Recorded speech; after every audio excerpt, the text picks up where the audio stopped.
Apparently, we elected Elon Musk to be president. What a mess. The stake starts now.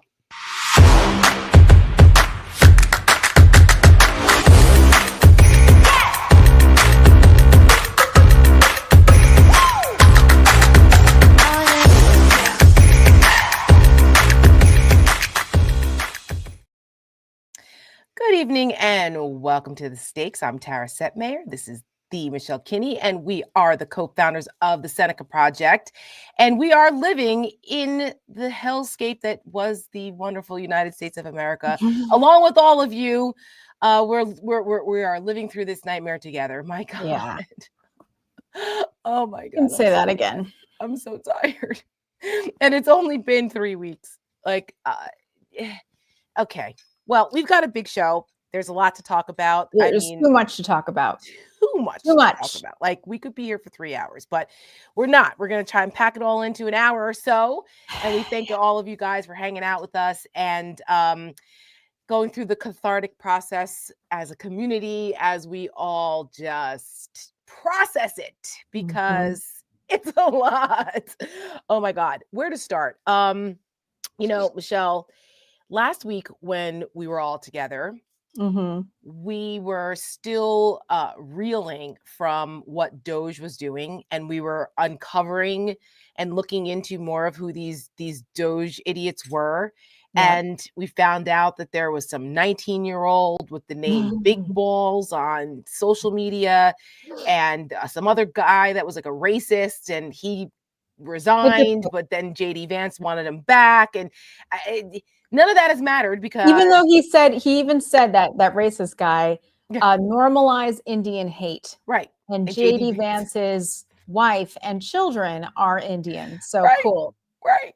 Like, and JD Vance is like, oh, he shouldn't have to pay for the sins of his youth for his whole life. Like, he's 25, right? The dude is 25. Okay? Also, like, that's not something you just like slip. No. And there was a lot of them. So, yes. Anyways. So there was that guy. And then, then there were some members of Congress that tried to get into the Department of the Department of Education, and they were locked out. And, and then that was like a whole week ago. Yeah.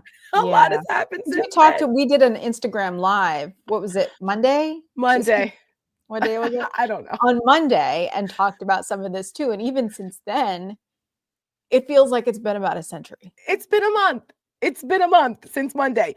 Yep. No, it's the consistent theme here has been Elon Musk running amok through our government, and Donald Trump letting him. Yep. That is the through line here. Donald Trump is apparently deciding that he doesn't want to be president, really. He's going to let Elon Musk do that, all the way to the point where Elon Musk was in the Oval Office this week with his kid. Oh, yeah. Making an absolute ass of himself. And Donald Trump sitting there like an observer. See, like, I'm not a body, gesture, behavior expert. A body language expert. Yeah, I can't. Tara, I don't even know my vocabulary words today. I've got your back. Don't worry. I'm searching for them, and I just can't find them. Trust me, I'm with you. Like behavior, I can't think. Anyways, whatever this is, whatever that is. In school, I have no idea. Anyways, so if you're looking at this, right, you're seeing Elon Musk towering over the Resolute desk with a 4-year-old on his shoulders. Yeah. And you're looking at a very submissive Donald Trump, a very orange, submissive Donald Trump sitting at the Resolute desk, not really saying much. And the Oval Office was full of press, asking all kinds of questions. But like, a lot of these questions were being asked of Elon Musk, a man that we did not elect. And meanwhile, now if you can lean in and look at this picture, the child is now off the shoulders, picking his nose. and a wipe. I couldn't play the video because it makes me gag, but he's picking it and then wipes it on the desk. On the Resolute desk. Yeah. Donald Trump, first of all, hates children. Yeah. And he's a germaphobe too. Yeah. So I'm only imagining with this terror of a child is doing. My grandmother was also very squeamish when it came to snot. You couldn't say snot or booger, and she would really good thing I don't she'd have be like, kids. don't say that. I'm like, what, Nana? Gag reflex immediately. Booger. She'd be like, stop it. It's so funny. But anyway, nasty. That's not the only thing, though. No. That's not the only thing. And we're starting off with this because it really sets the tone for the last week or so. Like tone. This is the environment we're in right now. Like Donald Trump would rather be golfing in Mar-a-Lago somewhere while Elon Musk cosplays president with his son, who's, I don't know, some people call him a human shield, but who's got this weird X name or something. It's one of however many wonton kids this guy has, who, by the way, he's got like 12 kids, right? Yeah, by like, I don't know how many different women. And like, he brought a whole bunch of them to the Oval Office today, because tonight, tonight, before we came on air, the Indian Prime Minister is here. And so they were at the White House, and Elon Musk decided to bring a brood of his kids with him, because apparently it's his Oval Office now, and it's romper room in the Oval Office. But anyway, let's continue.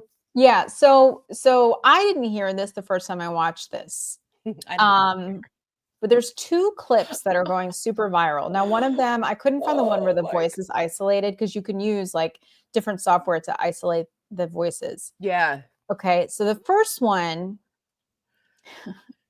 if you listen closely, now, again, I don't know if we'll be able to hear it here. You can hear this little child, who I refuse to call little X because it's just so ridiculous. He says, "You're not the president. Go away." Let me just play this. Right. To restore democracy. This may seem like, well, are we in a democracy? Start it again. Do it again. That again. Yeah. To restore democracy.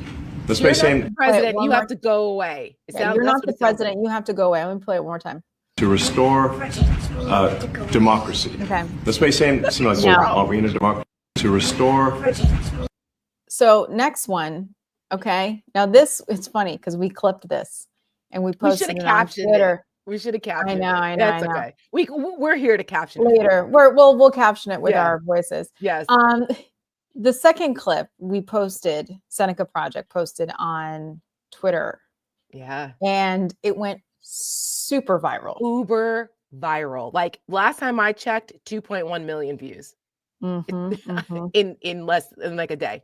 So in this one, he says, I want you to shush your mouth. He says something else, but go ahead. Does he say effing? I mean, he does. I didn't catch it.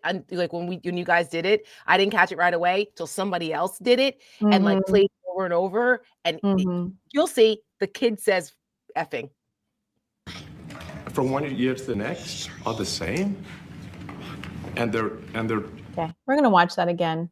Prices from one year to the next are the same. And they're just one more time. Prices from one year to the next are the same.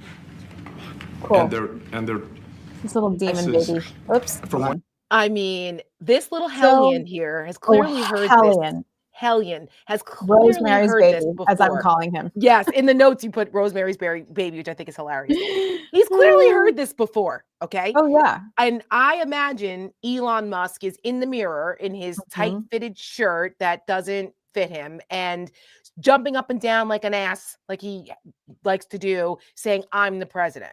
I mean, this kid is 4. He didn't make this up. No, okay? I remember like definitely going to the movies as a kid and heard the word damn or something and like came home and repeated it immediately. My parents were like, don't say that. Right. Because kids are sponges and then they just regurgitate whatever. Yes. So here is gizmodo.com. Shout out to Gizmodo, by the way. They quoted us in their story. Yeah, they did. They did. They used our tweet. Elon Musk's kid keeps saying weird stuff about Donald Trump. Okay. When Elon Musk appeared in the Oval Office of the White House next to President Donald Trump on Tuesday, everyone's eyes were naturally focused on the absolutely bonkers things coming out of their mouths. But after a couple of days, social media users have started to fixate on the short human who is doing some very odd things. In a video clip that's gone viral, which is Seneca Projects, Musk's 4-year-old child named whatever those symbols are, can't even, appears to tell President Trump, "I want you to shush your mouth." Trump appears to listen to X as he's saying it, but then looks back at Senior Musk, who's been talking the whole time. Now, I went back and watched just Trump's face over and over again, and you see him look at him and then look back at him and kind of do like this face, like, what did you just say? Right. So Musk has been bringing his child to many official events since the fall when the two were on Capitol Hill to meet with Republican lawmakers. And Musk brought X to an interview with Tucker Carlson in early November, where the kid said, "They'll never know," twice, when the former Fox News host asked whether Donald Trump would win the elections. What did X mean by "they'll never know"? A number of people online thinks it's just X repeating something he heard his father say. Sirens. Father say this siren's all right. This is an alarm, people. Be on alert. Stealing the election. There were many conspiracy theories that Musk altered vote tallies in some way, but there's never been any reputable evidence presented for this theory. There's video of this out there, and it's like a. Do you have it? Yes, I do. Oh yes, I should have known. So let's watch this together, shall we? I think this was on election day. Yeah, with Tucker, right? Tucker Carlson. Yeah. President Trump? Yeah. Well, you have. Yeah. We're in SpaceX and quietly just do whatever we want.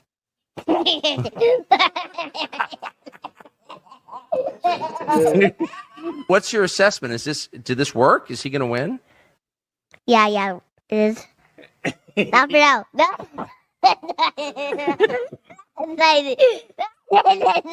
think it's done. You think it's done? Yeah. But not for now. No. I'm looking at the data as it comes in from every county in Pennsylvania. Oh, he can tell us. So, listen, what do you say? Well, here's the thing where people are starting to ask questions. Now, I just want to be very, very clear. I am not a conspiracy theorist. I'm not saying you should believe this. I'm just saying this is what people are saying. This is what I'm seeing online. Now, he says the thing about Pennsylvania, which is like really weird. Yeah. So at one of the victory rallies, Donald Trump said this. To Pennsylvania, where he spent like a month and a half campaigning for me in Pennsylvania. And he's a popular guy, and he was very effective. And he knows those computers better than anybody, all those computers, those vote counting computers. And we ended up winning Pennsylvania like in a landslide. So it was pretty good. It was pretty good. So thank you to Elon. It just has me feeling some kind of way. And whatever it is, I'm not saying that it's that. I'm not saying that. I just want to be very clear that I'm not even insinuating that. However, there's something going on that we don't know about. We may never know about. And Donald Trump is only submissive to two people, Vladimir Putin and Elon Musk. Yep. These are two people who own him. Yes, they do. And they could buy and sell Donald Trump 3 times, 4 times over, hundreds times over. That's and there's something to be said about that. It's not coincidence. It's also not a coincidence that Trump is getting ready to sell Ukraine out to Russia this week. They've made all kinds of comments about, ending the war and making a deal and all that. And it's all one-sided. Putin's going to get what he wants. But you've got Elon. Just really quick, this meme. Yes. Mallory sent this to me today because it's from a movie, right? That's from Titanic, right? Where like the bad rich guy is trying to get on one of the lifeboats and he's like, please, I have a child. That's right. And this is Elon Musk going anywhere in public because, again, there is a very cynical it's just weird. All of a sudden, since Elon Musk has made himself more public, just suddenly his kid is on his with him all the time, everywhere, and in inappropriate places. Like, nothing against little kids, but like it's just not appropriate where he's bringing him, but that's his FU. I know. That I'm the richest man in the world. I can do whatever I want and let my little hellion child put boogers on the Resolute desk. And the president of the United States is not going to do a damn thing about it. That about sums up like Elon Musk right now and the position that he's in and the fact that he's weaseled his way in. Trump let him in. And this is what Kara Swisher warned Trump about months ago. You let Elon in and you are not going to be able to get rid of him. He is a plague. And look now what he's done. He's given him the keys to the kingdom and he has taken a wrecking ball to our entire federal government and dismantling it in emasculated him, ways. quite frankly. Oh, well, I mean, there's I mean, that's the least of our problems. Who cares? But well, true, but there's not that much to emasculate when it comes to Trump anyway. So, you know, it doesn't take much. But it's the whole dynamic is frightening as hell, and it just makes you question how far are they going to take this? Because it's not just like, oh, he's playing around in some obscure agency. This is having reverberations across the world. And what makes it even more infuriating is that Elon Musk is running around doing this with reckless abandon. And he is the most conflicted individual. Like the media started to catch up a little bit to ask questions about transparency and what oversight does he have. And in that Oval Office conference, he was like, oh, well, there's oversight, there's transparency. I have a website that says everything that we do. You go to the website and it's black. It's blank. All it says is like Doge. And that's it. Not to mention Elon Musk bringing his rambunctious kid to work / the Oval Office. Let me just tell you, this is a privilege afforded to a rich man. Because let me tell you, if a woman did that, it doesn't matter who she is. It does not matter. And the 19th wrote about this. I thought it was really smart. It talks about how he brought the kid in. But then father of 12, by the way, there's 12 father of 12 running around. And they say that this action of bringing the kid in was more than a photo op because it really, first of all, shows the double standard faced by women in politics and reinforces the gender roles inherent in Musk's beliefs about family. Musk, a father of 12, is an avowed pronatalist, or someone who believes declining population rates are a major concern and has committed to work to remedy this by having as many children as possible. He sees part of life's work as repopulating the planet with as many children, and exceptional children at that, as possible. Now, I say all that while the House of Representatives has a rule that you have to be present to vote. So there is a pregnant congresswoman. Now, this story was written in mid-January. She was pregnant at the time and trying to plan ahead. And also because she was close to her due date. Her name is Brittany Pedersen. She was close to her due date. She couldn't get on a plane. And basically they told her to go pound sand because she's, lives in Colorado. That's a long flight for a 9-month pregnant woman to be traveling. And she says, I can't physically be in DC to vote because I'm unable to fly this close to my due date. It's unreasonable that the House refuses to make any accommodations for people who are pregnant or welcoming a new child. We will continue to fight to bring our resolution to the floor for a vote, and we'll work on measures like this to make Congress more accessible to young families. However, you know what happened recently, right? With Sure Byron do. Donalds. Yes. This is I Sure do. I can't stand him, and No, he's the worst. Fucking worse. This guy, what a sandbo, step and fetch it he is. Go ahead. No, so the double standard here obviously is rules for thee, but not for me. Republicans seem to be real upset when it's a young mother trying to, give birth or do any of the things. Democratic mother. Yes, Democratic. They would have done it mother. if it was Elise Stefanik. Believe me, they would have made an accommodation. No, they would have. They would have, Yeah. because they believe that the only role is for women. Right. Is The that. only role of a woman is to Yeah. have babies, and then that's it. Right. But Byron Donalds, this is MAGA representative accused of committing voter fraud, to go on Bill Maher's show.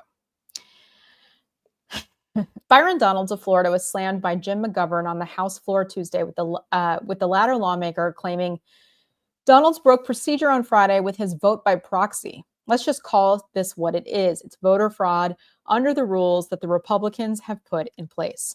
Mm-hmm. Now there's proof. He was in California. He was on the show. Yes. That show was live. Yeah, it's indisputable. And he posted photos, I think, on his Instagram or something like that, from the green room. Yeah.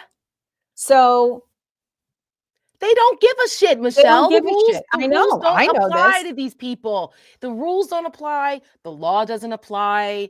Norms and institutions don't apply. Apparently, court orders don't apply to these people either, because the courts have gotten involved over the last week and a half because of all the illegal shit that Elon Musk and Doge is doing, and these executive orders that Trump has put out. Ruling by executive decree was never how this was supposed to go. I'm old enough to remember when in my heyday as a Republican, screaming about Barack Obama ruling by fiat, because he signed a couple of executive orders, like, I don't know, about renaming post offices. I don't know what it was. It was something really benign and stupid, but didn't matter, because the Republicans raised holy hell about an imperialist presidency. And they were in the minority. The Republicans were in the minority for the first 2 years of Barack Obama's presidency back in 2009. I encourage everyone to go back and into the Wayback Machine called Google and look up the stuff that Republicans were doing, the obstructionist tactics that Mitch McConnell and the Republicans were using in lockstep to make Barack Obama and Democrats' lives miserable for the 2 years that they were in control of all three branches of government. I'm telling you, this is a playbook. Democrats just need to fight like Republicans. And it's that we're going to get to more of that in a minute. Yeah. But like the fact that they're questioning the courts now. All of this, Elon Musk was going after judges because the judges were intervening, including Republican appointed judges were intervening, saying this isn't legal. These buyouts that they're offering federal employees, it's not legal. Now, a judge came back and said, well, it can go through for now because the labor unions that brought the case didn't have standing. It wasn't based on the merits of whether it was actually legal or not. It was based on the fact that the labor unions didn't have standing. So it was a technicality, and the Trump people are running around as acting as if, well, what if it, that it's like some kind of major legal victory? It's not. It just allowed, it's just now they're just going to have to do it again under a different thing. But but JD Vance, and he jumped in along with Elon Musk.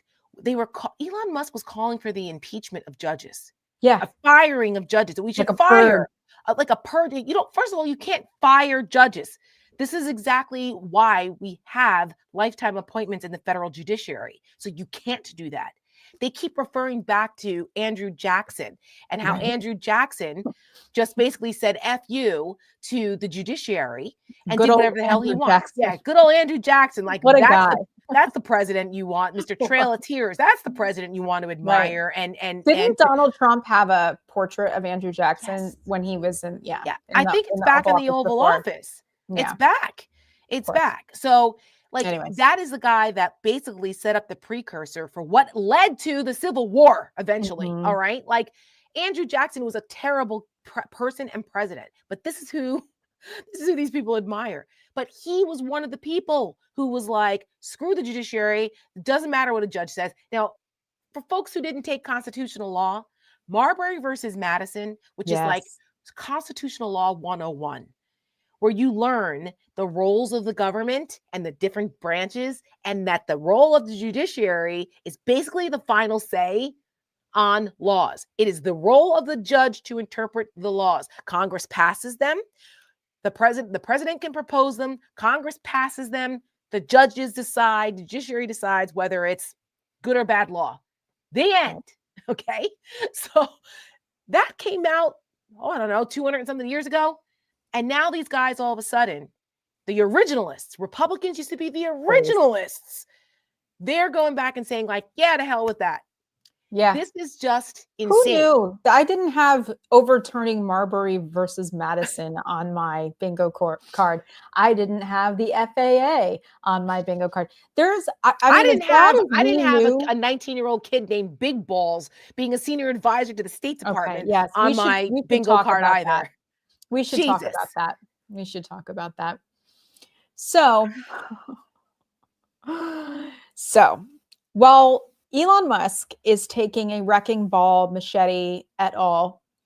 To the federal government and all of its agencies, he has somehow been able to get himself a contract with the State Department to buy almost $500 million of Cybertrucks, armored Cybertrucks.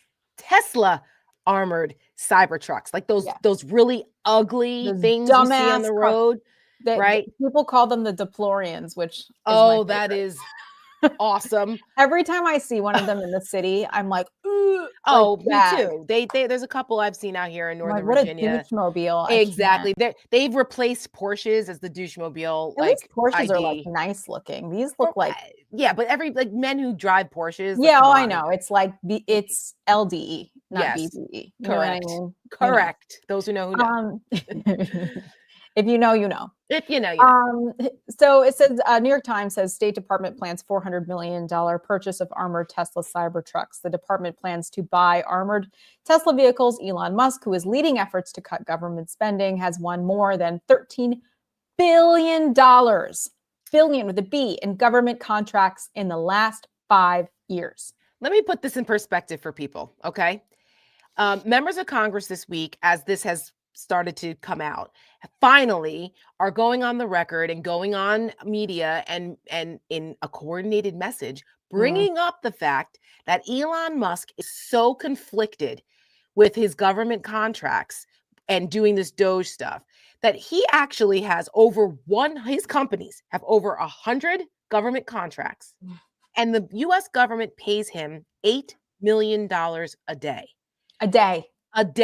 Per day. $8 million in Elon Musk's pocket from government contracts per day. Meanwhile, our parents and grandparents who live on Social Security live on average on $65 per day. And this motherfucker is going into our agencies, having the audacity to just slash and burn programs and get rid of thousands of federal workers who have livelihoods, who have careers, who have pensions, who have mortgages, who live in their communities and have uprooted their lives to take these jobs and help our government run well. And they don't make $8 million a damn day. Okay. Right. And Elon Musk comes in and with his group of demon twinks, as our friend of ours called them, these tech bro hackers that have no regard for what's going on, that treat this like it's some algorithm, and they're wackadoodles that are completely unvetted.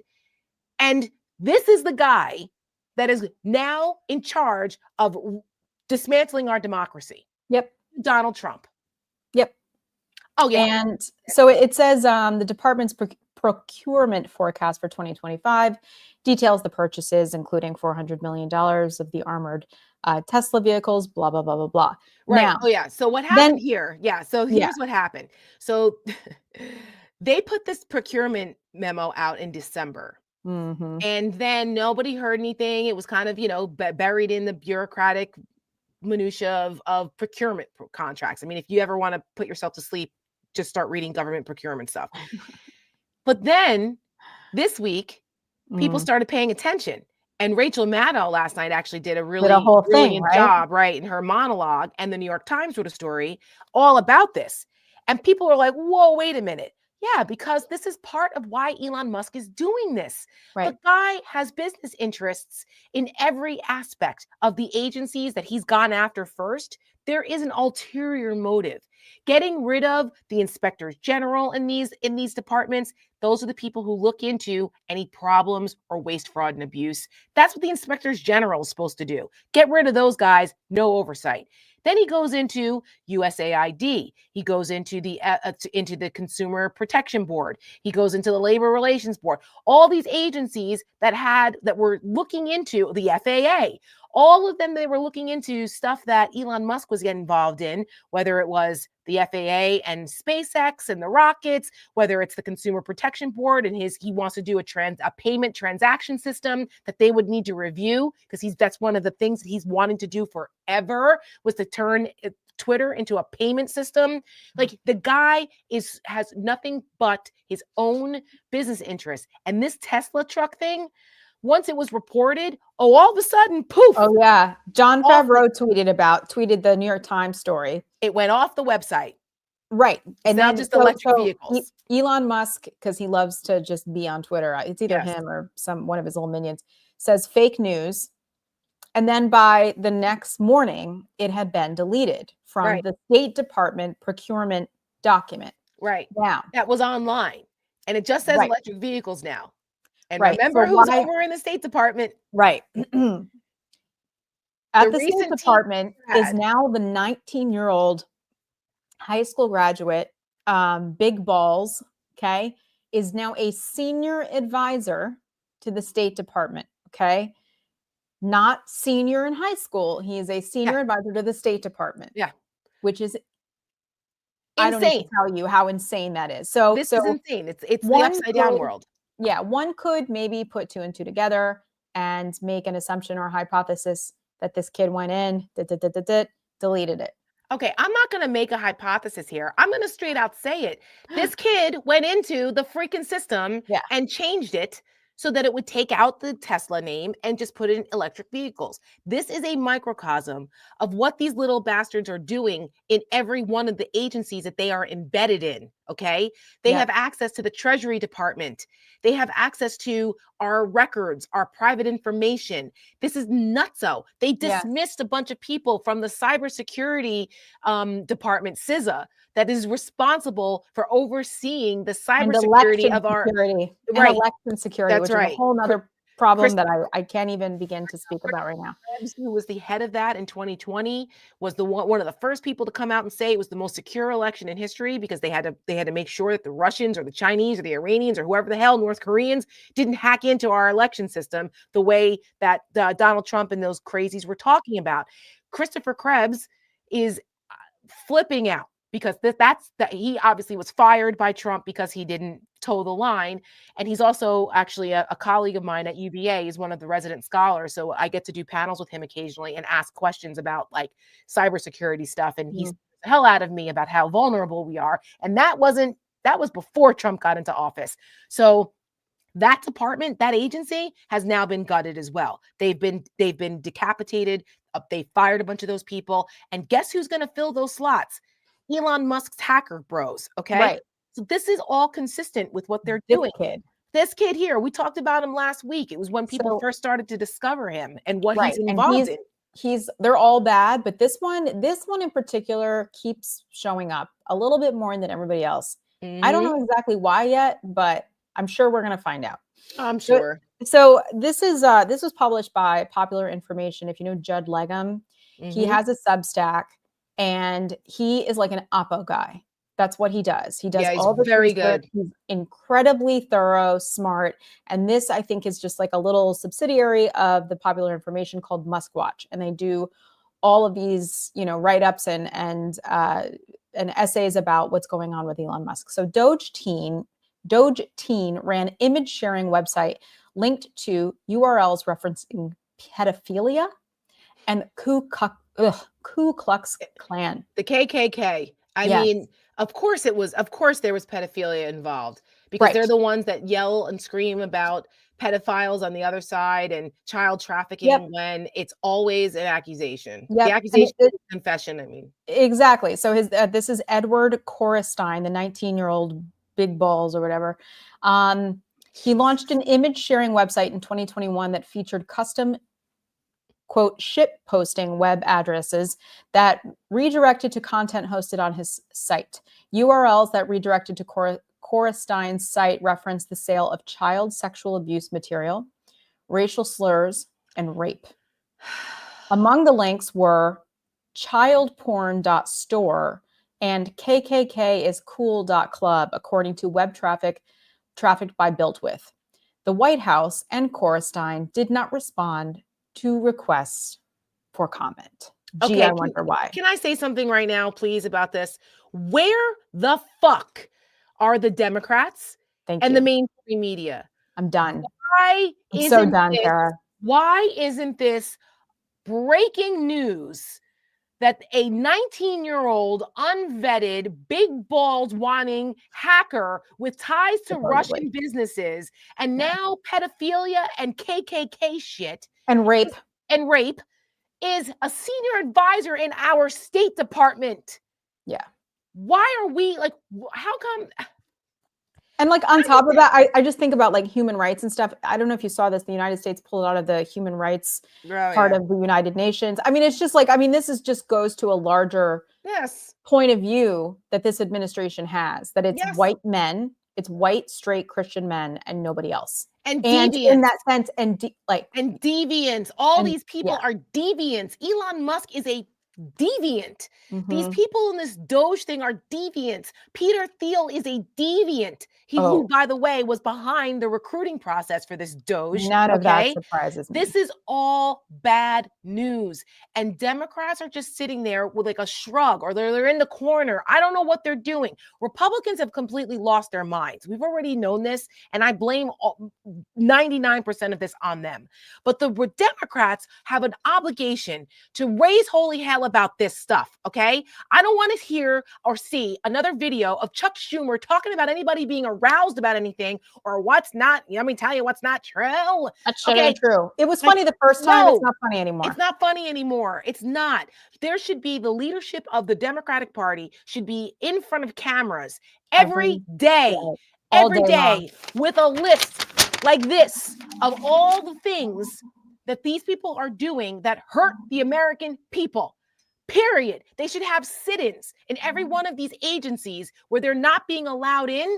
Bullshit. You go and demand to be let into the government buildings in a free America that we have, that the members of Congress have oversight over. Let us in, or damn well have then have the special security police, the Homeland Security Police, it's the Federal Security Police, whatever they're called. Arrest me then, because I'd be the first one. Like, you're going to arrest me in America? Yeah. Then put that on and get the cameras and let the American people see this. This is nuts. People are sleepwalking through this because there's no resistance from the leadership. Now, the grassroots, they're trying to do something here, okay? Indivisible was trying to do something. Move on, I think, right? Right. Move on. I mean, look, back in the day when I was a Republican, I was not a fan. I'll just say that. There's probably Facebook posts somewhere out in the ether. Super progressive, right? There's probably Facebook posts out there in the ether of me calling them some names and taking funny pictures of their hats and their signs from my Capitol Hill office during the Obamacare stuff and the Occupy Wall Street stuff. I'm just going to say. However, I don't care about any of that stuff now. All right? I don't really care because none of it matters. Yeah. If you're on the right side of protecting our democracy and our institutions, I'll stand with you. And at least indivisible and move on. Tried to organize some kind of citizen resistance here, some civil disobedience, civil resistance to not only bring attention to what's going on, because guess what? Cameras were there and they were all around the country and people paid attention. Oh, what are these people doing? Why? Oh, wait, what's happening? That's why you do it. And then they also went after Democrats because people are frustrated. They don't feel like their leadership is fighting for them. So what's happened? The Democrats are bitching about their own grassroots people because they're putting their feet to the fire. Yeah. What? So Axios reported on this. I remember that when I saw it, I sent that in the group chat. I was like, you have got to be kidding me. Yeah. Democrats in Congress are growing rattled by the historic flood of calls from their grassroots supporters demanding that they do more to combat the Trump administration. Now, I don't know the number of calls that the Democrats was getting, but I don't give a shit. Keep calling. Keep calling, guys, by the way. I'm saying that because Lisa Murkowski, I think it was her, said that her office was receiving 1,600 calls a minute. Well, good. Okay, Lisa Murkowski. Not that it really did anything. Murkowski and Collins and all of them, they keep calling in and making them face the fact that they're a bunch of sellouts and they've given us cabinet members that are going to kill us all. But go ahead. So this is why, and this is why I like Axios, because they do kind of break things down in the beginning of articles. Little easy to read. It's easy to digest. This is why it matters. The pressure campaign has created some internal friction as some House Democrats chafe under the tamer. More focused approach. Sorry, I can't see anything. Approach led by House Minority Leader Hakeem Jeffries from New York. Hakeem Jeffries, listen, I had high hopes for that man. And he has been nothing but a disappointment. I say that with respect. I have respect for him. He's a very smart man. He has shown up when other people didn't, but there's a couple things going on here. And it's not an easy job. Let's just be honest. It's like herding cats, but herding cats that under a very, very big umbrella. You have to keep a lot of people from, losing their minds. But he's from Brooklyn. Come on, Hakeem. I know, he's from Brooklyn. And he speaks an iambic pentameter. Yeah, he does. Drives me a little crazy. It does drives me nuts. They don't talk like that in Brooklyn, trust. Right. But it's first of all, if Nancy Pelosi is still going behind his back and whipping votes, I don't know. That just makes me feel some kind of way. I will not get into some of the things that I have heard behind the scenes from my Democratic friends, but I will just say that the grande dame of the House, Miss Nancy Pelosi, is not relinquishing power easily here, and it's interfering. And with all due respect, it's really time for her to let those reins go. The Democrat, like Hakeem Jeffries and the new blood, they need to be able to do this. I mean, some of her wisdom. Yes, her wisdom is good and her experience. I mean, she's probably the greatest Speaker of the House in the history of the country. For sure. Okay. But this is a whole new world now. And this isn't helpful. It's not helpful. Right. So it says that what we're hearing at a closed door meeting of House Democrats Steering and Policy Committee on Monday, members voiced frustration with activist groups like Move On and Indivisible that have facilitated thousands of calls to members' offices, according to several lawmakers who were present. Quote, there were a lot of people who were like, we've got to stop the groups from doing this. People are concerned that they're saying we're not doing enough, but we're not in the majority, said one member. Quote, people are pissed, said a senior House Democrat who was also at the meeting, adding that Jeffries himself is, quote, very frustrated. A Jeffries spokesperson disputed that characterization, of course. Yeah, wow. And noted to Axios that their office regularly engages with dozens of stakeholder groups, including Move On and Indivisible, including as recently as Monday. Casino Vixen, keep calling. I just saw that you said that you called and they were getting tired of you. Keep calling. Yeah, keep calling. I don't care if they're annoyed by it. Too fucking bad. They work for us, and that's their job, is to answer constituent concerns. Work for us. That's correct. That's correct. Oh yes. Oh, well. I saw this live. I saw this live. Let me put my glasses on. JMac. Okay. CNN, Garcia calling Elon a dick. Yes. All right, listen. Let's watch it, shall we? Together. Please, as a play family. the clip, because I saw it live and sent it to you. Here we go. Now, in the last Congress, Chairwoman Green literally showed a dick pic in our oversight congressional hearing. So I thought I'd bring one as well. Now, this, of course, we know is President Elon Musk. Do you think that calling Elon Musk a dick is effective messaging for confronting what is a potentially irreversible transformation of the U.S. government? Well, he is a dick. And I think that he's also harming the American public in an enormous way, is for us to bring actual weapons to this bar fight. This is an actual fight for democracy, for the future of this country. And it's important to push back on the chairperson of this committee. I mean, Marjorie Taylor Greene talks about having decorum, about bipartisanship. This is the person that lies more than anybody else in the entire Congress. And so if she is going to make a mockery of hearings, I want to make sure that us as Democrats are bringing that same level of energy. And of course, after those comments, we went into exactly what Elon Musk is trying to do, dismantling the Department of Labor, dismantling the Department of Education, dismantling all of our consumer protection agencies. And so it's all important, but it's also important to get the attention of the American public and call Elon Musk out for what he is, and to make people know that Marjorie Taylor Greene is not a serious legislator and she shouldn't be treated as such. Okay, more of this guy. Okay. Yeah, more of this. Now, I don't want to pearl clutch over the dick thing. Okay, I know people are like, who oh, cares? Well, this is why I'm like, what's her name? Brianna Keeler. Okay, first of all, the controversy with the Marines, but like, I'll never get over that. But second of all, oh, is this an effective messaging? Okay. Yeah. I'm sorry, but was saying I could shoot someone on Fifth Avenue and not lose any votes? Was that an appropriate messaging? How about mocking disabled people? How about saying lock her up? How about making fun of Nancy Pelosi's husband for being attacked with a hammer and saying that he was his gay lover? How about I am your retribution, or beat the shit out of him? Mm-hmm. How come these questions are never asked to the right?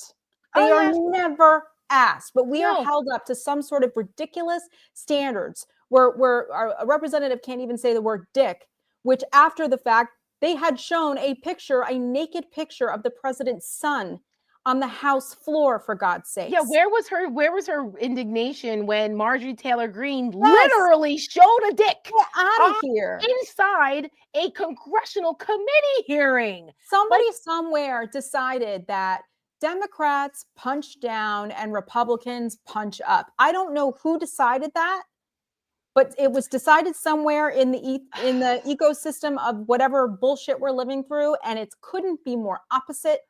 It's very true. And Kamala Harris has to be flawless. Donald Trump got to be lawless. And here we are in February of 2025, while Elon Musk sits here and dismantles our government. And we have reporters at CNN calling out Democratic representatives for saying dick. I know. Get out of here. Get out. I'm with you.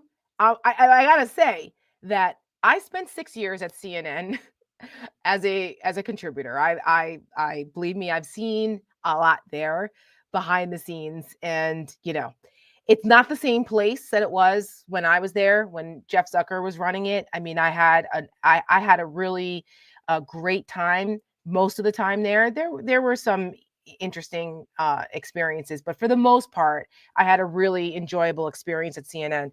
But there were always those people who were not the same people you see on TV. They're very different behind the scenes, and they're very performative on TV. And they'll say something else when they're off camera. It's part of the news business. But I have to say, in all of the years that I have had a relationship with CNN, I've never heard the word dick not only used once on air, but twice on 2 different shows.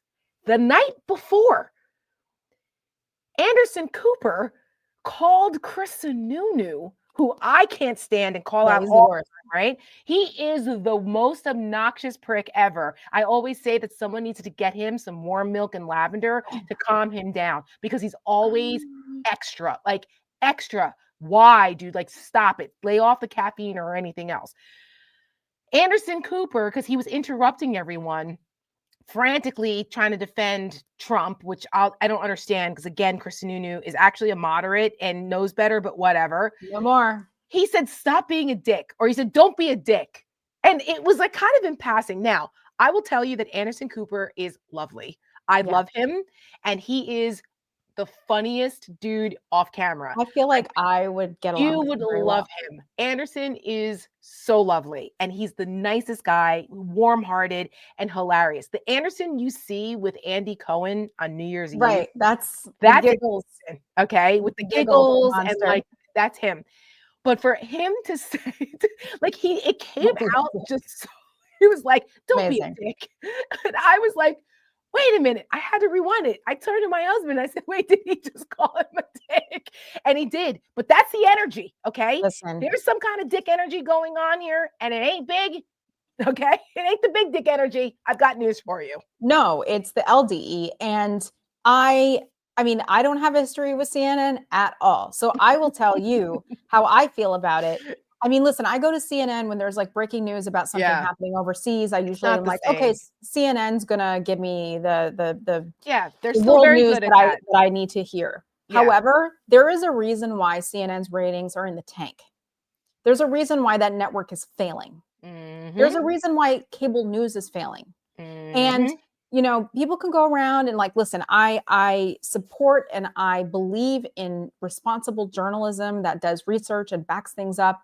However, we have been leaning on you and depending on you for the last 9 years, and you have not done your job appropriately, the American people the information that they need to hear. And so therefore, we are sitting here with a dictator in the White House about to lose everything. And somehow they don't seem to really understand that the fourth estate is going to be one of the first things to fall. It's being nice crumbling to him, now.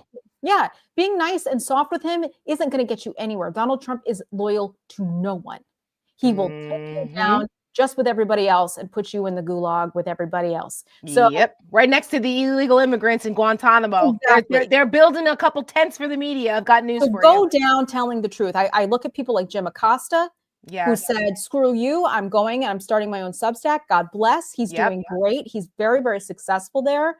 And he's the kind of guy who's going to tell the truth. Yes. He's the kind of person who has stood up and said no. And he got kicked out of the White House. And got kicked off CNN. Yes. Because that was why he left. You know? Just a little nugget and aside.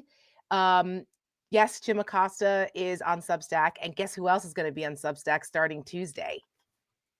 Me. I finally got convinced to start a Substack. And the name of my Substack actually was inspired by Jim Acosta. He was one of the influences in the name. It took me a couple weeks to come up with a good name, and we went through a lot of iterations. I focus grouped it with my husband and my mom and you, and like I was struggling. I'm like, what's a good name for my Substack?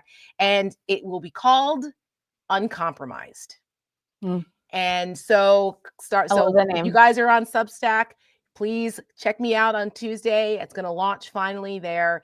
And Jim Acosta will be my first person that I interview in my Substack little world there, because he really is an example of people who still have integrity, that are willing to stand up to do the right thing, you know, in a time of discomfort, right? The Martin Luther King quote that I say all the time, that the measure of a man is not how you behave in a time of comfort and convenience, but how you behave in a time of conflict, basically. I just screwed up the quote because my brain isn't working, but you get the gist. That was Jim Acosta. And so there needs to be more like him. Don Lemon also. Don was like, F this. You know, he made some mistakes, but for the most part, it made me mad, but I was mad at him too. Everybody was, but he knew. I mean, he apologized. He knew he was wrong. But Don's a good friend of mine, and Don was another one. He wasn't going to play by the game with the new CNN leadership, and he was like, "Screw you!" And they tried to put him in the morning show, set him up to fail, and look what happened. So. You know, there are others. There's lots of independent journalists out there that are trying to get the information out, because the mainstream media is not going to do it, folks. Unfortunately, they're sold out. They've obeyed in advance. It's over, quite frankly. And that's why I tell people, they're like, well, what can I read? ProPublica is a donor-based, independent news organization with amazing reporters who do incredible work. Go to ProPublica. If you can throw them $5, whatever. You know, I think I gave them like $10 and I felt pretty good about it. Same with Wired.com. They have been doing a lot of the tech reporting as it pertains to Elon Musk and his little Doge crew of flying monkeys. They have scooped many, many times and broken many stories that have been then picked up by the Washington Post, New York Times. So these are the people on the ground. Judd Legum, like we just said, who does amazing work in his investigative journalism. You know, that he's been doing this now for a couple of years, and he's completely donor based. Oliver Darcy, if you want to read about what's going on in the media, another one. He was at CNN. He was the media reporter at CNN at one point. He had to leave. He had to go and started his own thing, and he's doing amazing reporting. Puck does really good reporting, but they're a little more inside the beltway. But the Atlantic excellent. Mother Jones, excellent. Like Absolutely. those folks, Rolling Stone, even Vanity Rolling Fair, Stone's like doing great the New reporting. Yorker. And I will say this, not that I think anyone from the mainstream media gives a shit what I have to say about this, but time and time again, the most important information about what's going on is behind a paywall. Over and over and over again. Somehow they need to figure it out, how to get this information to people without making people pay for it or go sign up or put an email in or something like that. Because I'm telling you, 9 times out of 10, you go to a right-wing news organization, there is no paywall. It is so easy to get that information from the other side. They are eons and eons ahead of us. Yep. And I don't know what the answer to that is, if it's just more funding or whatever, but like, it's the paywall thing is tough because I know. like, I mean, they deserve to be paid for the work that they're doing, but some of these they depend on that. I mean, they're independent, so there's no, they have to have subscriptions in order to, survive. Yes, so there's I get it. but I think certain things, like, when you do like deep dives or stuff like that, okay, it's you want to pay extra, it's behind the paywall, or if you want extra access, fine. People have to make a living, right? But like for some of the bigger stories, right. like that are like for the public good, that everyone should know, that they have to find. You have to find a balance. You have to find a balance. And to the point of Wired telling the good stories about Elon, and like the mainstream media not telling the good stories about Elon, the way that they're crafting these headlines make him seem so legitimate. When really, we were talking about this earlier, Tara and I was like, let me just get this straight. So, and back to the $400 million of Tesla Cybertrucks. Let me get this straight.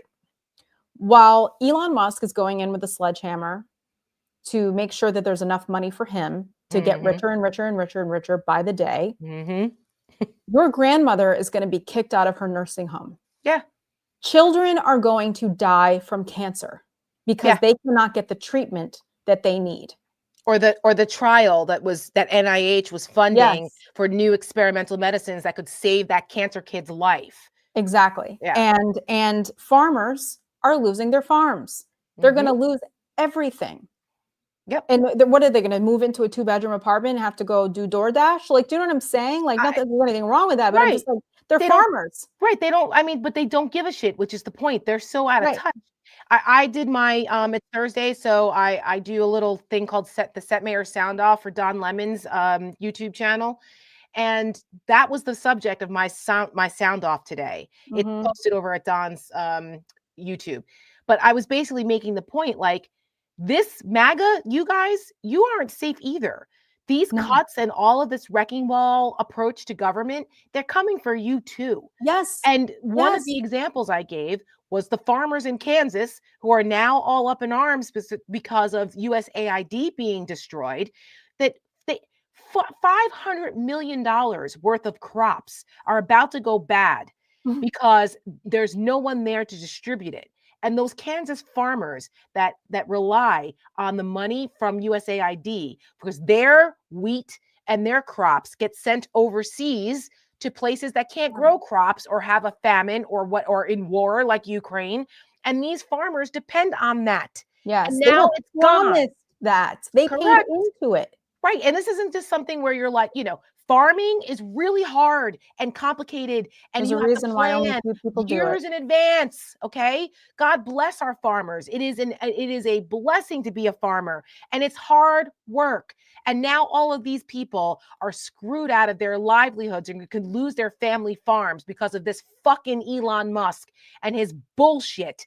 Because Donald Trump doesn't really want to be president and would rather just sit there and watch it all burn and get off on it. I don't understand what it's going to take for these people to realize what they've done.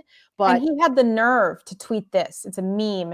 It says Elon Musk, why 90% of America loves Doge.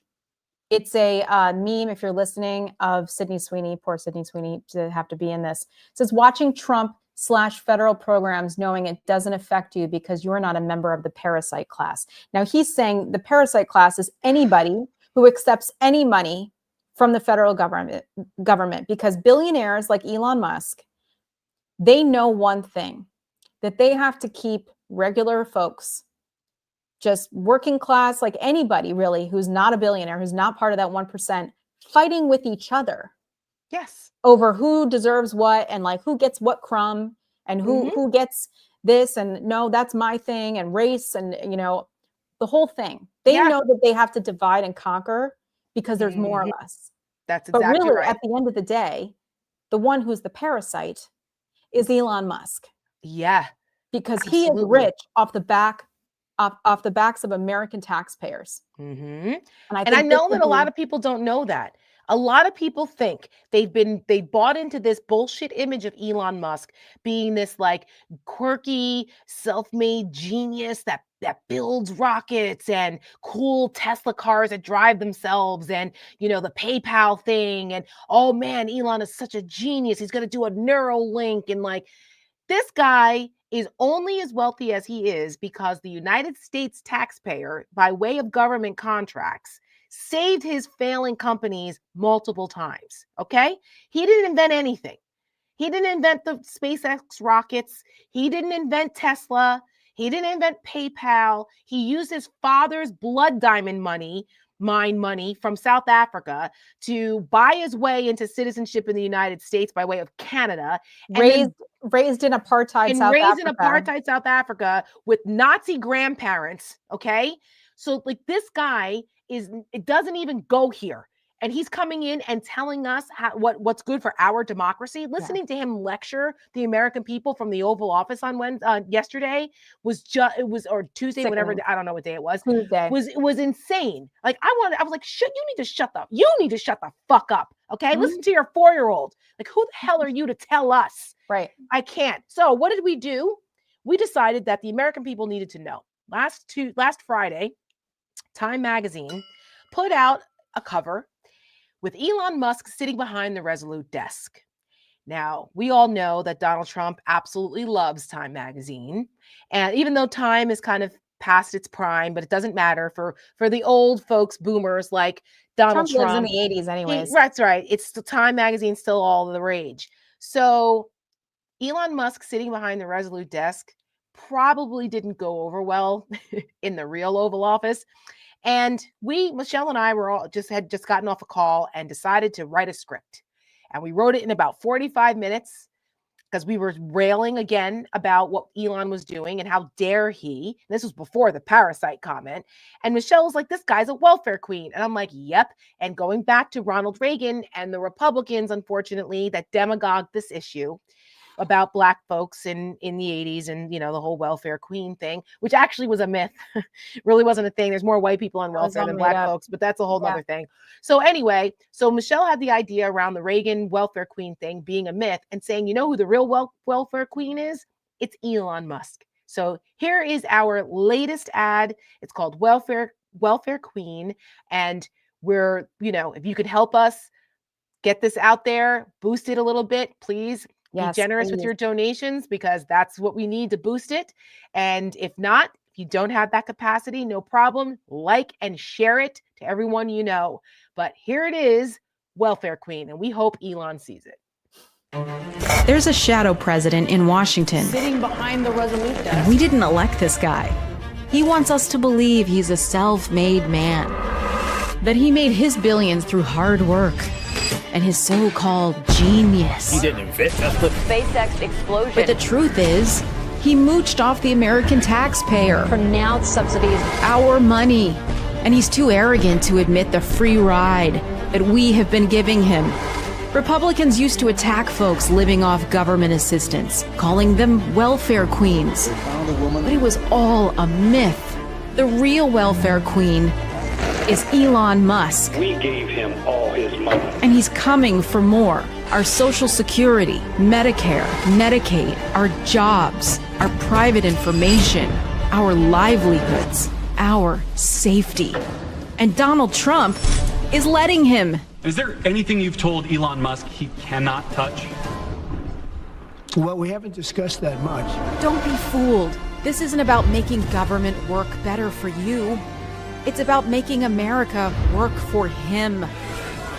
Are we going to stand back and stand by and let this happen? Hey, Congress, we're talking to you too. You work for us. Do your job and stop this now.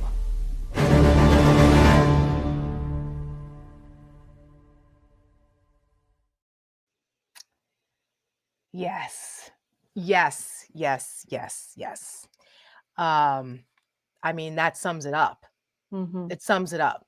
And I just would like to say, has anybody seen any ads like that from anybody else? I haven't. But you know what I have seen ads of?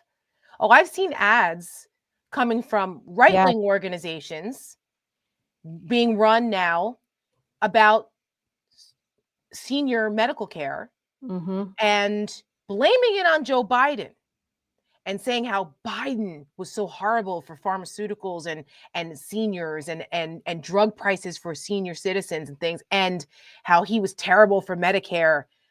Okay, this is an absolute propaganda campaign. Yep. To try to prime people for when Elon Musk and Trump come for Social Security, Medicare, and Medicaid.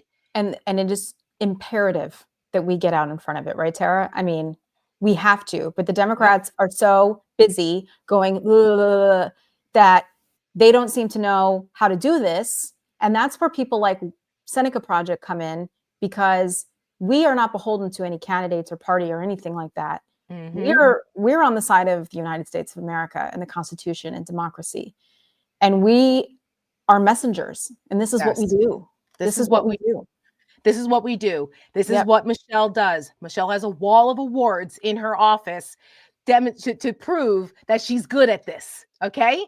And as a team, we come up with these ideas. We bring our editors in. We're a very small organization, and we rely on the generosity of you guys to help us get the word out and get our content seen. And, you know, the fact that democratic organizations do not have ad buys out there or a sustained campaign to combat this bullshit is the most frustrating thing. So we're trying to do our piece in our little piece of the world here. And the more support we have, the more we can do, and the larger our reach can be, because we can't compete with some of the legacy organizations yet. But what the old school people do and the old way of doing things isn't working. Okay. It has not worked. But you look at what we're doing and what some of the, social media influencers are doing, that this is the way it's going to go. And we have to inform the people. There's no other way, because no one else is going to come and save us, because we are getting inundated with the flood of the fire hose of fuckery from Trump world and MAGA every single day and every aspect. Last week, the word about the Kennedy Center came down. And I was, for Michelle and I both are, as people who love the arts, Michelle's life was in the arts and performing arts. My mom's life was in that. I grew up in that. The Kennedy Center is my place of peace for my husband and I. And Donald Trump has now killed the Kennedy Center.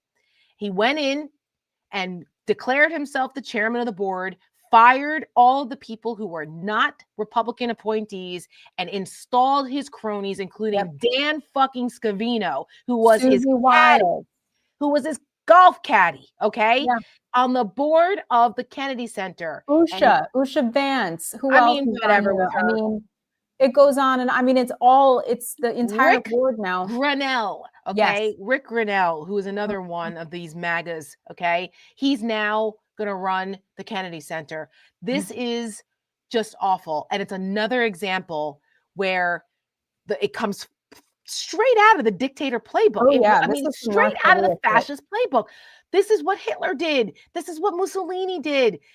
Michelle had an amazing monologue about this on our Coffee and Conversation show that we do with Julie Roginski and JoJo from Jurors, which we're starting on Saturday mornings, and our show Over It, which we're doing now on Wednesdays at noon with the ladies, separate from Seneca, but with our other badass ladies. But Michelle has been really passionate about this and giving examples about how the arts have always played a role in the resistance, and how fascists come for the arts because of that. And I'm going to let you go ahead and talk a little bit more about that. And then you can explain to people why I'm wearing red lipstick today as we close out the show. Yes. So, I say often there was a time in this country where the United States of America was the shining city on a hill that cultivated the greatest scientists and the greatest artists. Because without those two, We are not who we are. We are storytellers. We are originators. In the last 100 and so years in this country, we have invented a film industry here that is unmatched by anywhere else in the world. Jazz music, blues, rock and roll. I mean, all of this is celebrated in addition to theater and opera and everything else at the Kennedy Center. The Kennedy Center is a place that is beloved not by any party. It's Republicans and Democrats and independents. Everybody goes there, to your point, Tara, to have refuge, to feel empathy, because not every person can know every life experience or human experience in this world. The arts tells the stories of other people so that we can understand where they come from. And it makes us better people. It makes us better Americans. It makes us a better country. So when I see somebody like Donald Trump, who doesn't have a drop of blood in his body, that has any sort of empathy, sympathy, love, compassion for another human being, and you're going to run an arts center, let me just say, it will not surprise me when it happens, and I know it will. They're going to rename the Kennedy Center. I please don't Donald crush Trump, me. whatever. Don't crush me. It's bad enough they're probably going to rename Dulles, the airport, after him. But I can't. Don't. I come back to this though, because the people who are involved with the Kennedy Center, the actual place, right, also then supports other artists, organizations around the country. By the way, only 16% of the Kennedy Center's funding comes from the government. The rest of it is private donations. Yeah, and donors are, I'm sure, fleeing. I'm one of them, which yes. I will not. I just threw away my membership renewal. I'm not renewing my membership. I mean, I wouldn't either. Oh my it God. hurt me to do it. Listen, if the New York Philharmonic was like, oh, by the way, Donald Trump runs this now, I'd be like, bye. But Ben Folds, who's one of my favorite musicians, he's resigning as artistic advisor at the National Symphony Orchestra.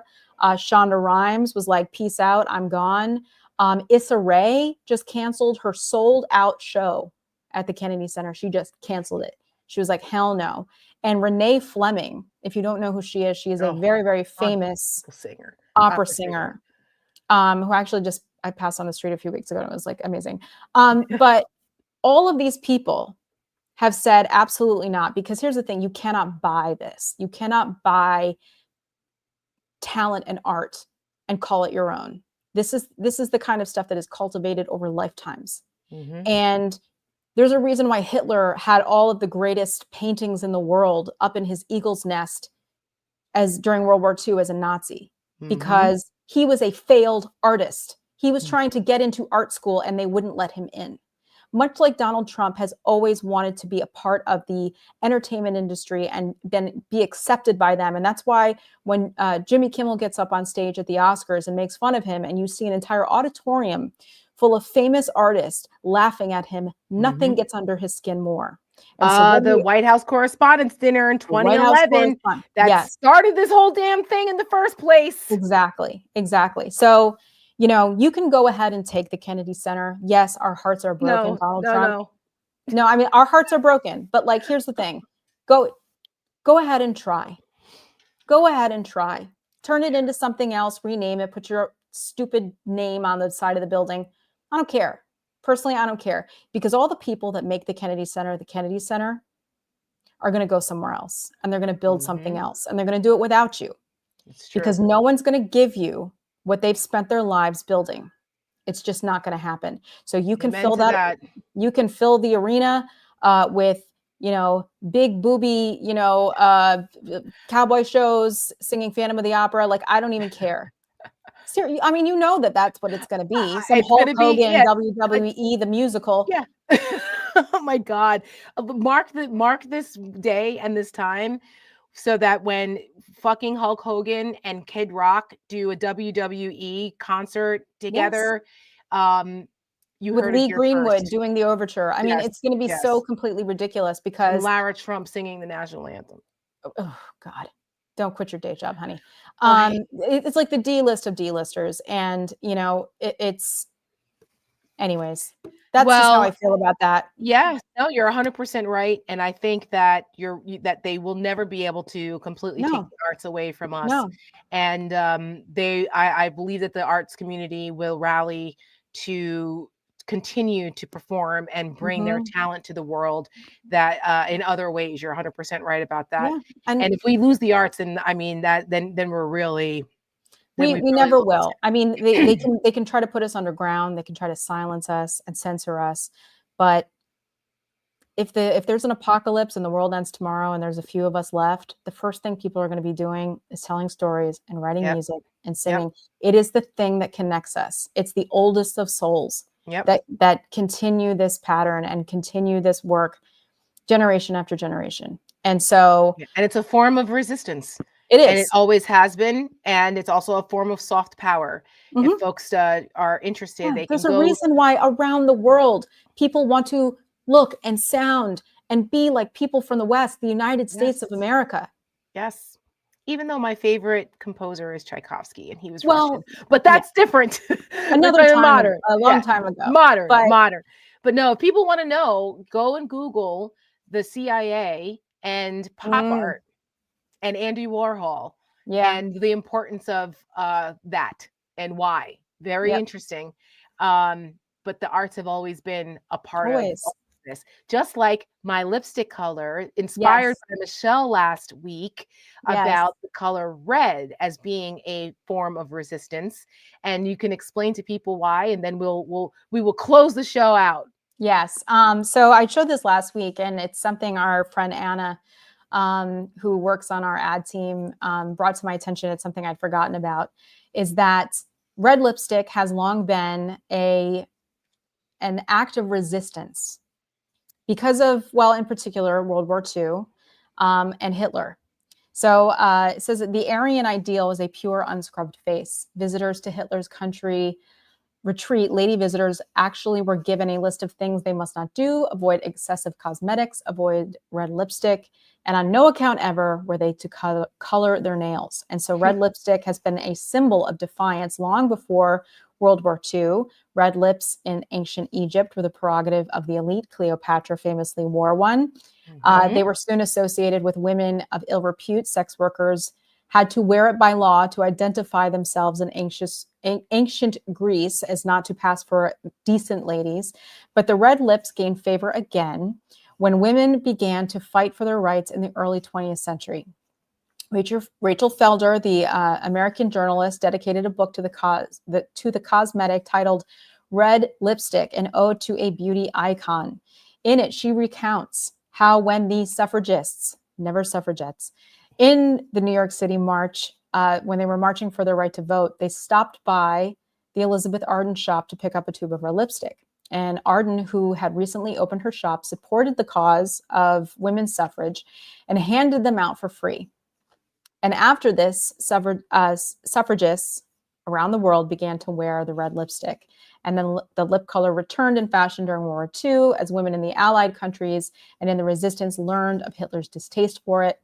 They adopted it as a show of resistance. In Britain, Felder says the women were so intent on wearing red lipstick that they would stain their lips with beet juice if they could not afford the tubes. I love that reference. And Anna is a descendant of Holocaust survivors and teaches that history. And we absolutely adore her and her husband and their amazing ad team. They also were the ad one team of my dearest friends in the world. And they worked on American Girl. So we love them and we appreciate the history. She continues to educate us. And maybe one day we'll bring her on. Yes, I would love it. I think that would be great. She's fabulous. She's fabulous. And I know we're running out of time. We got to go, but I just want to this is something that we've been asked about lately. And I just want to kind of connect it to the suffragist march. And this is some homework for everybody to go search and Google the SAVE Act. Okay. Now, I am so grateful to Glamour magazine. This story is kind of everywhere. It's picking up steam right now, but the places that these stories should be, you have to go meet people where they are in Glamour magazine. This is very responsible. You have to get this information to people. So the SAVE Act could stop millions of women from voting in the United States. Okay. And so this is, the SAVE Act has been introduced into Congress many times over many years, but this time in particular feels very sinister because we have groups of Christian nationalists for the last several years have been very open about undoing the 19th Amendment because they know that they will get their extreme agendas through if women do not vote. It's very Handmaid's Tale. Very Handmaid's Tale. So they are trying to put up some boundaries or some rules about voter registration, that if your last name does not match your birth certificate, you can't register to vote. Now, if you are married, if you're a married woman and you changed your last name, that's you. That is millions of women. If you don't have a passport. Right. You can also get a passport, but passports are expensive. Yes, they're hard to get. Pain in the If you are a person of limited means, you know, or someone who just doesn't travel, there's plenty of people like that are like, oh, why do I need that? Right. You know, they're not going to. So 21.3 million Americans who do not have ready access to a birth certificate or a passport. 21 million Americans. That's a lot. It's a lot. It's a lot. We were before the show tonight. I was saying that we should bring an expert on to talk about this. And there's a woman from the Brennan Center whose name is escaping me right now that I think we're going to reach out to, because this is an issue. This is one of several issues that impact women that are going on right now. Like that's being overshadowed by all the other crazy. Yeah. And so I think for next week's show, we're probably going to focus a little bit more on that and bring a guest on so that we can, so that we can start to drill down a little bit more, especially to pay attention now, because we don't want to be caught behind the 8 ball when these things are being implemented. So, but yes, I just wanted to put it in your brain. Yes. Think Pay about attention. it, talk about it with your friends. Yep. There's a lot of silly stuff like, oh, let's buy Greenland. There's literally a bill that was introduced saying like, let's buy Greenland and then call it red, white, and blue land. Like it's silly stuff. Right. Yeah. But like, it's this really is not. real. Yeah. This is real. And it could so easily pass and Donald Trump would sign it. 100%. 100%. And they will do it under the guise of immigration and preventing document fraud. How do I know? Because I worked on legislation like this when I was in Congress. The SAVE Act and some iterations of this have been introduced many times. When I was when I worked in a congressman's office as a staffer 13 years ago, this was one of the things, and it made sense then. It was like, well, we want to prevent document fraud. Like, who wouldn't want to do that? But now they're using it for a more sinister reason here. And of course, it's been co-opted under the guise of immigration control, just like what happened with Eric Adams, which we didn't really get into, which I know is your favorite thing, was breaking news tonight. Eric Adams, all of his charges were dropped by the Justice Department, and then all of a sudden, $80 million of FEMA money that was being used to house migrants in New York was taken out of the comptroller's bank account without anybody knowing. Oh, but who maybe knew? Eric Adams. Why? Because his lawyers were working on a quid pro quo that Eric Adams will do what the administration wants if they drop his charges. Listen, if you live in the city of New York and you're watching right now, Eric Adams no longer works for us. He works for Donald Trump. And today, it's almost 9 o'clock. Today is the last day in the city of New York. If you want to register as a Democrat and participate in our primary for the mayor election in June, today is the last day. So you have a few more hours. So I don't think you're online. I think you can. I don't know. So. I've you been go somewhere at 9 o'clock? It's the city that never sleeps. So maybe. Yeah. I don't see why not. At least put it in and I don't know if you got to print something anyways, but I think he's going to run as a Republican, quite frankly. But because usually the mayor is decided in that Democratic primary, right? Like post Bloomberg, post Giuliani. Yeah. Like it's decided in that primary, which is now ranked choice voting. But is only the primary ranked choice? Yeah. Okay. So the general election is not. It's just it's just regular. one choice. But Andrew Cuomo is rumored to run. And listen, I think he'll probably win. He's not a good person. I don't want him to do that. Yeah. He's awful.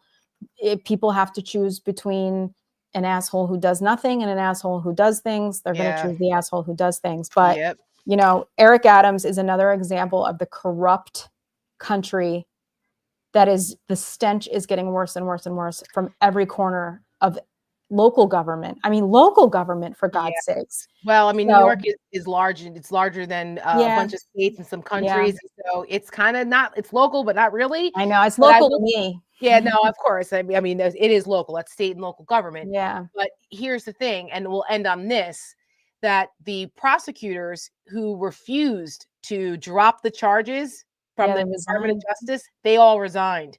Good. The acting Southern District of New York U.S. attorney, who was a conservative, by the way, like Federalist Society, person, member, okay? Not some lefty, crazy progressive. This woman was like behind the Sam Bankman-Fried prosecution, Federalist Society type of lawyer. She resigned in protest over what the Department of Justice is doing, as did several others. The head of the Public Integrity Unit resigned, the head of the Criminal Division resigned, all because they refused this blatantly political weaponization of the Justice Department, no matter what MAGA tries to say. So good for them for being uncompromised. On that note, we will see you guys next week. Check us out on Saturday for our coffee and conversation with our other lady friends, Julia and Jojo from 10 a.m. at Eastern. 10 a.m. on Saturday. And then be on the lookout for my Substack on Tuesday. And we'll see you guys again next week. Yep. I'll play you out with some JD Vance content. Oh, Lord, our favorite.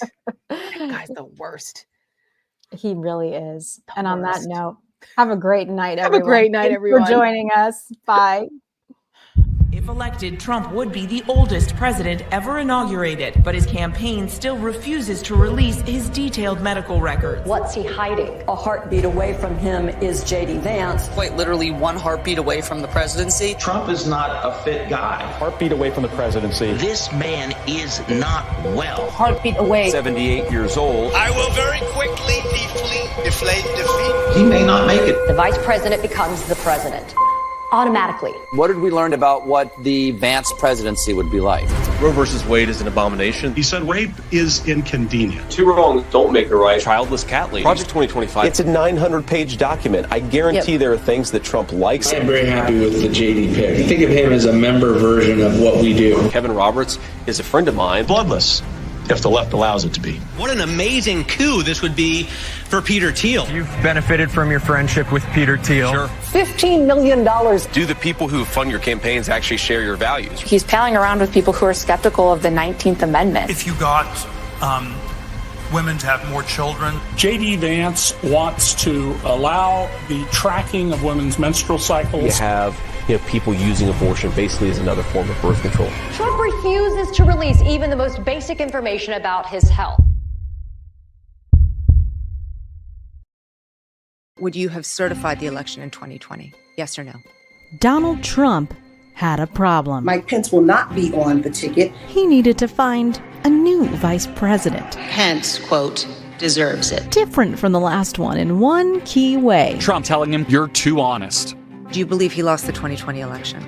I think that Donald Trump and I have both raised a number of issues with the 2020 election. When it comes to Trump choosing a vice presidential candidate, he's looking for one thing. He needed a liar. The type of person who will repeat his lies about the 2020 election. Senator, yes or no? Okay. Did Donald Trump lose the 2020 election? Let me ask you a question.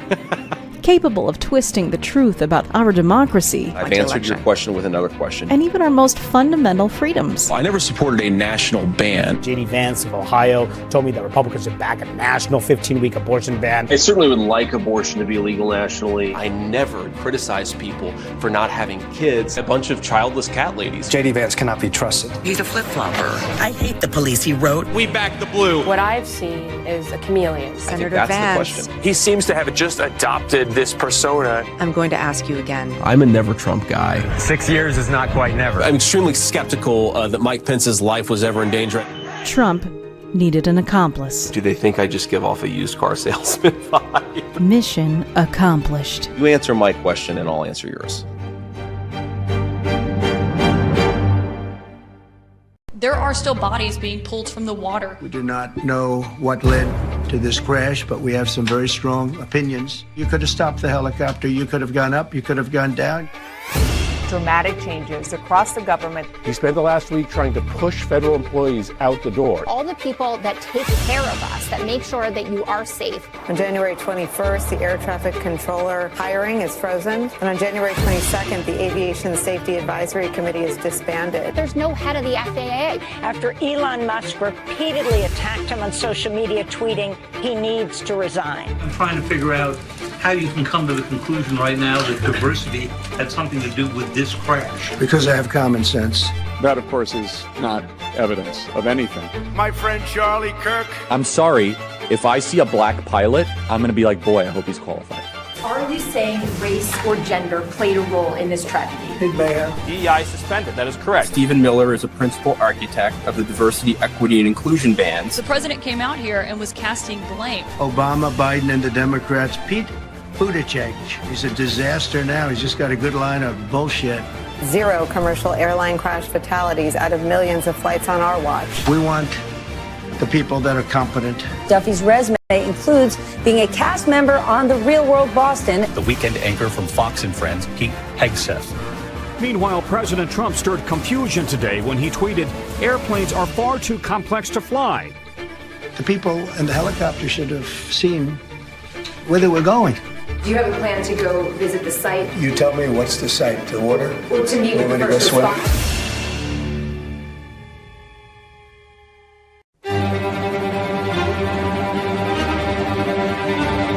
I think this video has made me rethink the 19th Amendment. Will women have the right to vote tomorrow if you wave that magic Christian wand? No. A federal ban on abortion, ban mifepristone, ban stem cell research, and expand access to fertility awareness family planning methods. If you dress like that and you get raped, and I'm on the jury, he's going to go free. If you're in your early 30s, I'm sorry, it's like you're not as attractive in the dating pool as you were in the early 20s. There has to be some form of punishment. For the woman. Yeah, it has to be some form. These women are getting paid salaries to play for a league that, economically speaking, shouldn't exist. Abortion's not health care. We are in the process of the Second American Revolution, which will remain bloodless if the left allows it to be. The Project 2025 plan is not a game. Look it up. In July 1848, courageous women came together in Seneca Falls, New York to start a movement. They dared to fight against treatment as second-class citizens.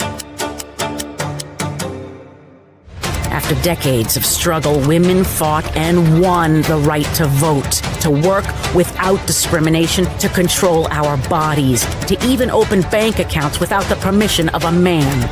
Each one was a triumph against those who believed we didn't deserve them. Well, today, those hard-fought victories are under attack. Donald Trump and his allies are determined to send us back to a time when we had no say, no freedom, no choice. I got rid of Roe v. Wade. Do we want a future where our daughters have fewer rights than our grandmothers? Where their bodies are state property? Their voices silenced? Their opportunities erased? We say hell no. We won't go back. This November, we must take back what is ours. For ourselves, for our daughters, and for the pioneers of Seneca Falls. It's up to us. Do you believe in punishment for abortion? There has to be some form of punishment. Women's suffrage is a long story of hard work and heartache crowned by victory. Was it so hard being an American girl? Women throughout the country are committed to winning these rights for themselves. Was it so hard living in a first problem world? I'm Connie Chung, CBS News, New York. When the American promise is the land of the free, but I'm waiting for the bill for the air that I breathe. Was it so hard being an American girl? I do. I pray that we all remember our children are watching. Every heart beats true for the red, white, and blue. Tell me, girls, what are we gonna do? Every heart beats true for the red, white, and blue. Tell me, girls, what are we gonna do? Every heart sounds for the red, white, and blue.